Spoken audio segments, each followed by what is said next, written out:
Assalamualaikum warahmatullahi wabarakatuh. Welcome back to my YouTube channel, Delzen. Halo, bertemu lagi dengan saya Dela Alzena yang akan membahas masih seputar mata kuliah penulisan berita dan artikel ya. Untuk pembahasan minggu ini cukup menarik ya, yaitu tentang rubrik. Jadi buat teman-teman nih yang belum tahu, stay tune ya sampai akhir. Yang pertama, di sini saya akan membahas tentang pengertian rubrik dan subrubrik. Apa sih rubrik itu? Rubrik itu adalah istilah yang sering digunakan dalam media massa. Jadi rubrik ini merupakan kepala ruang dari berbagai macam tulisan yang dapat mengklarifikasikan berita berdasarkan kriteria tertentu. Nah, dalam Kamus Besar Bahasa Indonesia, rubrik itu adalah kepala karangan atau ruangan tetap dalam surat kabar, majalah, dan lain sebagainya.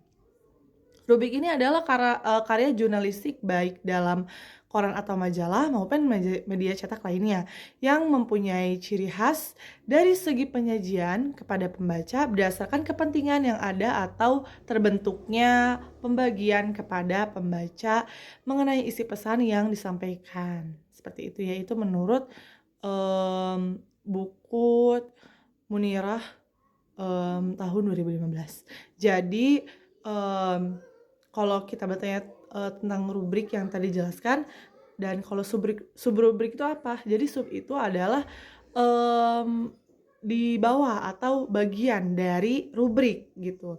Jadi kalau misalnya kita maknai ya, subrubrik itu apa ya? Subrubrik itu merupakan bagian dalam struktur halaman media yang mendukung rubrik utama dan memiliki fungsi untuk mengklarifikasikan isi berdasarkan jenis tulisan, tema, atau segmen pembaca tertentu. Seperti itu teman-teman. Baik ya teman-teman, tadi sudah dibahas ya mengenai rubrik dan subrubrik. Dan sekarang cara menentukan rubrik dan subrubrik pada halaman koran ya. Jadi ini untuk di koran ya teman-teman. Jadi kalau misal kita menentukan rubrik dan subrubrik pada halaman koran, ada caranya teman-teman. Nah yang pertama itu kita harus mengidentifikasi tujuan dan sasaran pembaca.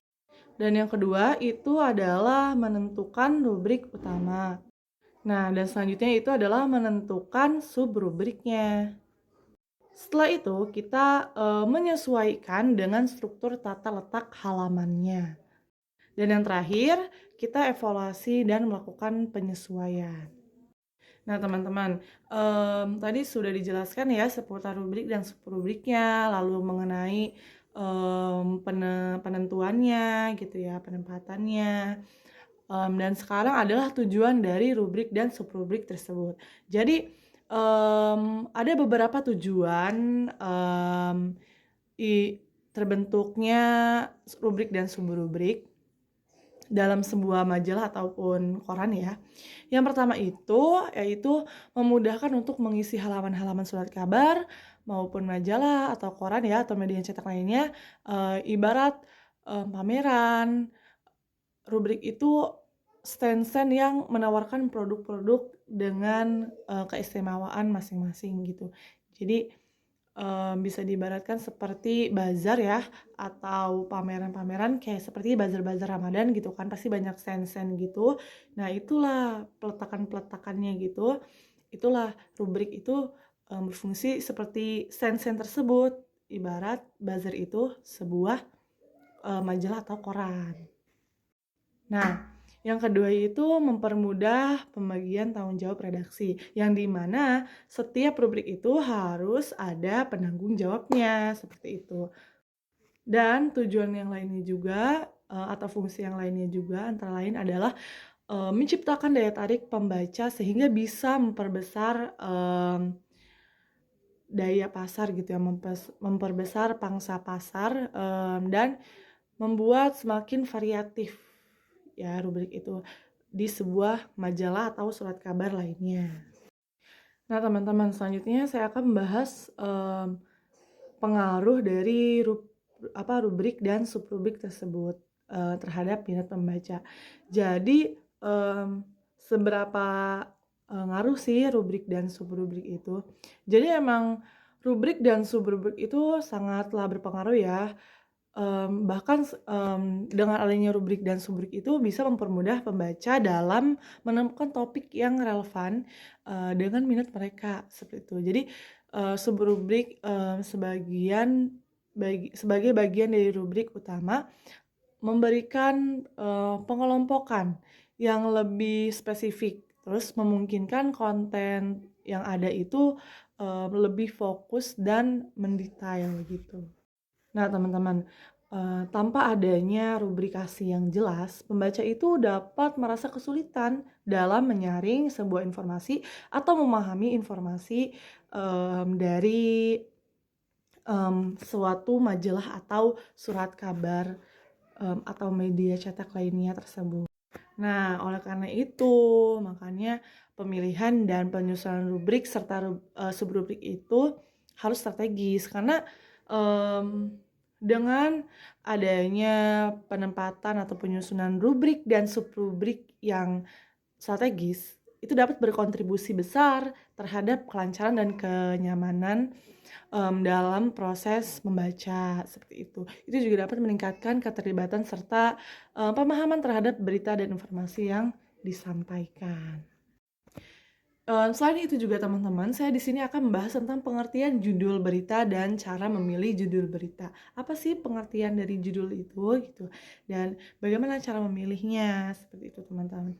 Jadi, judul itu, mmm, sebagai suatu nama yang digunakan untuk buku atau bab dalam buku yang dapat menyiratkan secara singkat dari isi atau maksud buku tersebut.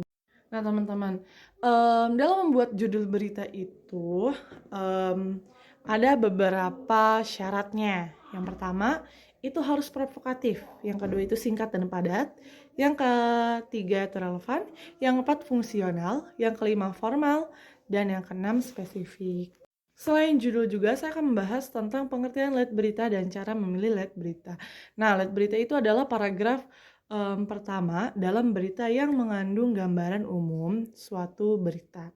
Nah, dalam sebuah berita itu, lead berita atau kita sering sebut teras berita ya, itu adalah bagian yang paling penting. Karena apa? Karena pada bagian tersebut